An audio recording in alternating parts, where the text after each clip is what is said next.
আরজি করে মহিলা চিকিৎসককে ধর্ষণের ঘটনায় বিচারবিহীন 5 মাস, একের পর এক চাঞ্চল্যকর তথ্য ফাঁস এবং সিবিআইয়ের তদন্তের ভূমিকা নিয়ে প্রশ্ন তুলে শিলিগুড়িতে আয়োজিত হলো একটি নাগরিক কনভেনশনের। সোমবার বিকেলে শিলিগুড়ি বাঘাযতীন পার্কের সামনে ওই কনভেনশন হয়। এদিনের এই কনভেনশনে উপস্থিত ছিলেন জিনিয়াস ডাক্তার ফোরামের প্রতিনিধি অনিকেত মাহাতো এবং আসফাকুল্লাহ নাইয়া সহ অন্যান্য। এদিন অনিকেত মাহাতো জানান, 18 তারিখ এই মামলার পরবর্তী শুনানি রয়েছে। আদালতের রায়ের পরই আমাদের আন্দোলনের পরবর্তী রূপরেখা তৈরি করা হবে। তবে সিবিআই এর তদন্ত নিয়ে প্রশ্ন থেকেই যাচ্ছে। আমরা চাই সঞ্জয় সহ এই ঘটনায় যদি আর কেউ জড়িত থাকে তাহলে তাদের নাম প্রকাশ্যে আনা হোক এবং তাদের কঠোর থেকে কঠোরতর শাস্তি দেওয়া হোক। Medical service centre citizen for জাস্টিসের ডাকে আজকে এখানে 9ই আগস্টের আরজি করের বুকে যে ঘটে যাওয়া ভয়াবহ ঘটনা, সেই ঘটনাকে সামনে রেখে দীর্ঘ 5.5 মাস অতিবাহিত হওয়ার মুখে আমরা ঠিক কোন জায়গায় দাঁড়িয়ে, আন্দোলন ঠিক কোন জায়গায় দাঁড়িয়ে, আমরা কি মনে করি, নাগরিকরা কি মনে করে, সেই যাবতীয় যে আলোচনা, সেই আলোচনার জন্য আজকে আসা। 9ই আগস্ট অভয়ার বিচারের দাবিতে আজকে ঠিক আমরা কোন জায়গায় দাঁড়িয়ে, এই নিয়ে আজকের কনভেনশন, আজকের আলোচনা। সিবিআই এর ভূমিকা থেকে কি মনে হয়? সিবিআই এর ভূমিকা থেকে শুরু করে সব নিয়েই আলোচনা আমরা করব। আমাদের যেটুকু প্রত্যক্ষ এবং পরোক্ষ অভিজ্ঞতা আছে, সেই অভিজ্ঞতা থেকে আমাদের যা মত সেটা আমরা রাখবো, নাগরিক সমাজের যা মত সেটা শুনবো। এই হচ্ছে মেন বিষয়বস্তু। তদন্ত চলছে। হ্যাঁ, যেটা বলার সেটা হচ্ছে যে এটা তো আজকে দিনের আলোর মতন পরিষ্কার যে আমরা যদি দেখি তাহলে হচ্ছে যে আমরা শুরুতেও যে কথা বলেছিলাম, একজন ব্যক্তি না একাধিক ব্যক্তি। যদি একজন হয়, সেটা যদি সঞ্জয় রায় হয়, তাহলে তার মোটিভ কী, উদ্দেশ্য কী ছিল? যদি একজন সেটা সঞ্জয় রায় হয়, তাহলে প্রাইমারি চার্জশিটে যে এভিডেন্স টেম্পারের কথা বলছে, ইনভেস্টিগেশন হাসাবের কথা সিবিআই বলছে, তাহলে বাকিরা জামিনে মুক্ত কেন? সাপ্লিমেন্টারি চার্জশিট আপনি দিচ্ছেন না কেন? যদি এভিডেন্স টেম্পার হয়ে থাকে, তাহলে শুধুমাত্র কি সঞ্জয় রায়কে বাঁচানোর জন্য এই এভিডেন্স টেম্পার হয়েছে? এ কথা আজকে বিশ্বাস করতে বলেন? তাহলে এই কথা যদি হয়, তাহলে আমরা কি বলছি? আমরা বলছি একাধিক। কেন একাধিক বলছি?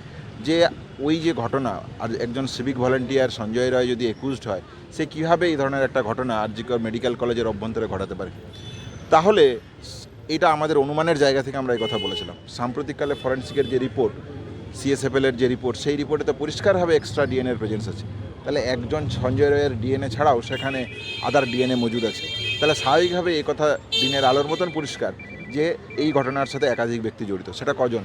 তাহলে দেশের সর্বোচ্চ তদন্তকারী সংস্থা সিবিআই তদন্ত করছে, দেশের সর্বোচ্চ কোর্ট সেটা মনিটর করছে, অথচ এই ঘটনায় রেপ এবং মার্ডারের মতন ঘটনাতে প্রকাশ্য দিবালোকে বাকি ক্রিমিনালরা ঘুরে বেড়াচ্ছে। তাহলে এই কেমন বিচার? তাহলে বিচার যদি হতেই হয়, তাহলে এই যাবতীয় যে প্রশ্নচিহ্নগুলো উঠেছে, এই প্রশ্নগুলোর সমাধান হওয়া জরুরি। এই যতক্ষণ এই প্রশ্নের সমাধান হচ্ছে, ততক্ষণ অবধি আন্দোলন চলবে।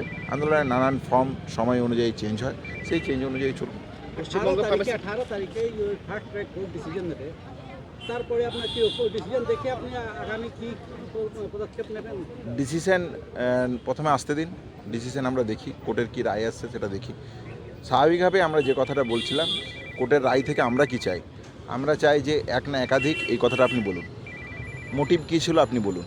এভিডেন্স ডিস্ট্রাকশন ইনভেস্টিগেশন হাসাব যদি হয়েছে, কাকে আড়াল করার জন্য এই ঘটনা ঘটানো হয়েছে? সেটা যদি শুধু সঞ্জয় রায় হয়, তাহলে সিভিক ভলান্টিয়ার একজন সঞ্জয় রায়কে বাঁচাতে রাজ্যের কর্তা ব্যক্তিরা এরকম একটা এভিডেন্স টেম্পার ইনভেস্টিগেশন হাসাব করবে, এটা কি বিশ্বাসযোগ্য?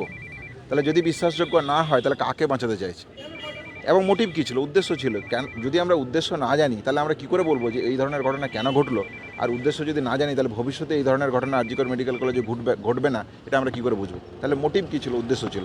এই সামগ্রিক জায়গাটা যদি থাকে 18 তারিখ রায়দানে, তাহলে ইটস ওকে।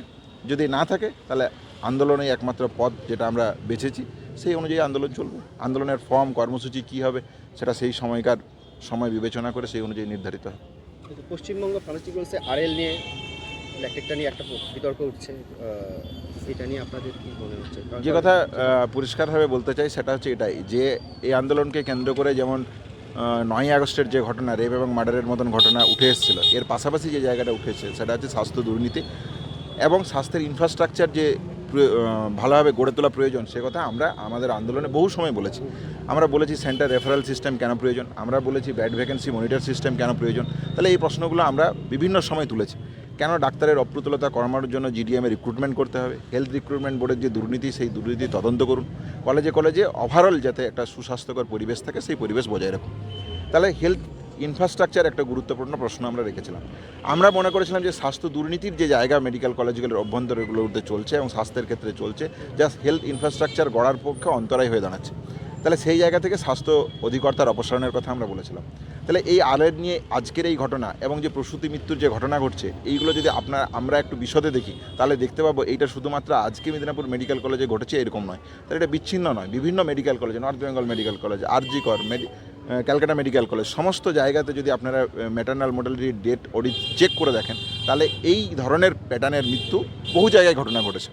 তাহলে এই মৃত্যু হচ্ছে, অথচ স্বাস্থ্য দপ্তর কোনো রকমের কোনো ব্যবস্থা নিচ্ছে না, কোনো রকমের কোনো পদক্ষেপ নিচ্ছে না। তাহলে সেই জায়গা থেকে মানুষের মৃত্যু, যখন একজনের মৃত্যু হচ্ছে তখন আমরা এই নিয়ে আলোচনা করছি, অথচ এই ধরনের মৃত্যু এর আগেও হয়েছে। স্বাস্থ্য দপ্তরের অধিকর্তারা বহুবার এই নিয়ে আলোচনা করেছেন, কিন্তু সুনির্দিষ্ট কোনো পদক্ষেপ নেন না। তাহলে সদিচ্ছার অভাব, কীরকম সদিচ্ছার অভাব, যে 7ই জানুয়ারি পরিষ্কারভাবে বলে দেওয়া হচ্ছে এই ড্রাগ দেওয়া যাবে না, অথচ 11, 12, 13 হয়ে যাচ্ছে, সেই ড্রাগ যথেচ্ছভাবে ব্যবহার হচ্ছে। তাহলে ন্যূনতম যে সদিচ্ছার প্রয়োজন আছে।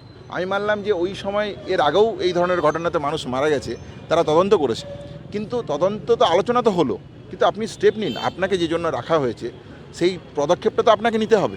তাহলে সেই পদক্ষেপ যদি না নেওয়া হয়, তাহলে তো মানুষের মৃত্যু আজকে মানে কারো কাছে কোনো দায়ী থাকবে না, যে মানুষের মৃত্যু হতেই থাকবে আর আমরা আমাদের মতন চলে যাব। মানে একটা অন্য রাজ্য নিষিদ্ধ করে দিয়েছে যে সংস্থাকে, সেই সংস্থার আরএল আমাদের এখানে না, একদমই তাই। তাহলে হচ্ছে যে শুধুমাত্র পশ্চিমবাংলা ফার্মাসিউটিক্যাল কোম্পানি নিয়ে কর্ণাটক সরকারের যে ব্ল্যাকলিস্টেডের তালিকা সেটা পেয়েছে, স্বাস্থ্য ভবন নির্দেশ জারি করার কথা 7ই জানুয়ারি সে নির্দেশিকা দিয়েছে, কিন্তু তারপরেও দেখা যাচ্ছে কলেজগুলোতে যথেচ্ছভাবে ব্যবহার হচ্ছে, স্টক ক্লিয়ার করা হচ্ছে না।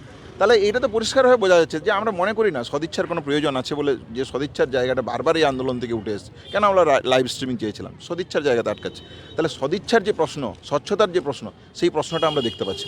তাহলে সেই জায়গা থেকে আরএল নিয়ে যে যাবতীয় যে ঘটনা ঘটেছে, এই নিয়ে West Bengal junior doctors front লড়াই করবে। আজকের এই সভা মঞ্চ থেকেও এই নিয়ে আমাদের যা মতামত সেটা রাখবো আমরা। Thank you. Bureau report, news capsule.